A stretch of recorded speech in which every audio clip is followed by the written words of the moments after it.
ছাব্বিশে জানুয়ারি ভারতের সার্বভৌম প্রজাতন্ত্র প্রতিষ্ঠার দিন।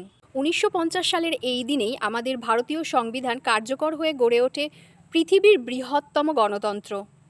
গান্ধীজি, নেতাজি, সর্দার বল্লভভাই প্যাটেল নাকি জওহরলাল নেহেরু, এই বিতর্ক হয়তো কখনো থামবে না, কিন্তু একটা প্রশ্ন কি আমরা কখনো নিজেদেরকে করে দেখেছি? যে সুন্দর সমাজ গড়ার স্বপ্ন একদিন জওহরলাল নেহেরুও দেখেছিলেন, শুধু তার জন্য একমাত্র একজন মুসলিম সৈকত আলী জেলে বন্দি থাকার জন্য তিনি মুসলিমদের এতটা প্রাধান্য দিয়েছিলেন।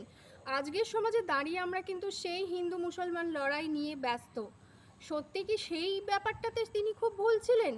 নেতাজি সুভাষচন্দ্র বসু, বিবেকানন্দ, বিদ্যাসাগরের মতন মানুষ যারা চেয়েছিলেন নারী শিক্ষার অগ্রগতি হোক, এ সমাজ প্রকৃতপক্ষে শিক্ষিত হোক, নাকি ডিগ্রিতে নয়, সত্যি কি আমরা সেই জায়গায় এগিয়ে গেছি? তার ৭৭ বছর পর আজকে একবার নিজেকে প্রশ্ন করে দেখুন তো, আমরা সত্যিই কি সেই বর্ণভেদ, জাতিভেদ, অর্থনৈতিকতার সমস্ত ভেদ ভুলে গরিব ধনী সমস্ত মিলে মানুষকে এক করতে পেরেছি? না, সত্যিই পাইনি।